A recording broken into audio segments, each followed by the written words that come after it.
You will literally This manifest the Mahamahavakyas experience of how you are puts me omnipotent, in omnipresent, Samadhi. omniscient as This Paramashiva. is spiritual lullaby for Samadhi That dimension of you and gets awakened. And when you experience Suprabhata, that, you wake will up song experience for your own Paramashiva in me. Paramashivatva. So please do not take For this Paramashiva to manifestation lightly. It's a manifest. very, very beautiful power. And every time, right after power manifestation, right after darshan, never skip the power manifestation. Come on, Ma Jayanti, Ma Pragnana Yogini. Are you all manifesting? How many of you are manifesting? Put yes in the chat. Means you're connecting. You're in the process of manifesting. Ma Jun Vamadeva Shivam. I see Ma Lita Seg is sincerely doing. And of course, um, along with Ma Lita Seg, I also see Ma Diana Spillav. Okay, Ma Gauri is doing. All right. Manju Israni is doing. Vani Goyal is doing. Okay, Nitya Ganga is doing. Come on, everyone manifest. Connect to one partner. It is just simple describing the experience. You need to manifest with that partner. The partner needs to manifest with you. Come on, every one of you connect. Ma Elizabeth Silva, are you manifesting? Ma Mary Mabry.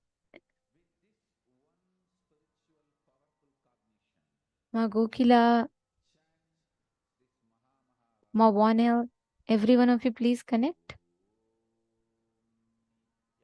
See, Ma Sonia Rao, do remote scanning, Ma, but go to the detail of experiencing that place. See, Ma Priyatma Surupini, you also, when you're manifesting, see, all of you listen, the exact process. Cognizing yourself in Paramashiva Anandam means experiencing you as Paramashiva, live, manifest in all these dimensions. That is exactly what this power is. So I request every one of you manifest. Ma Yoga Vedantini, Ma Elizabeth Silva, you need a partner? Is there anyone else who knows Portuguese who can connect with Ma Elizabeth Silva? And Ma Chungui, Ma Asha Vishwanathan, come on, every one of you manifest. Ma Sally Chen, Ma Jin Hao, come on. Ma Zijan Yu, Ma Nityananda Shaktini, you have Shakti in your name itself.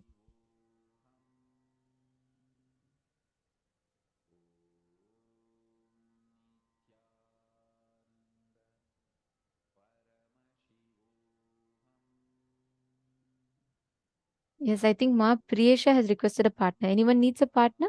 You can all see the chat. See, just see the chat and manifest with each other. You all can just see the chat, connect with each other and manifest. Please start. Do it sincerely. At least for 20 minutes. Manifest intensely and sincerely.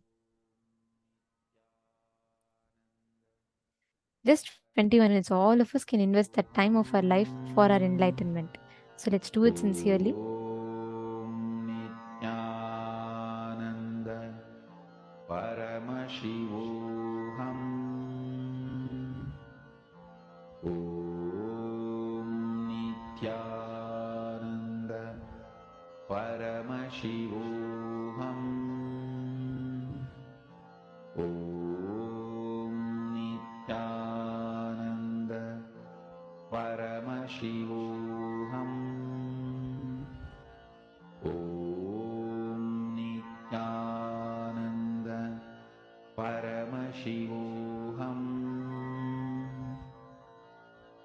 Om Nityananda Paramashivoham.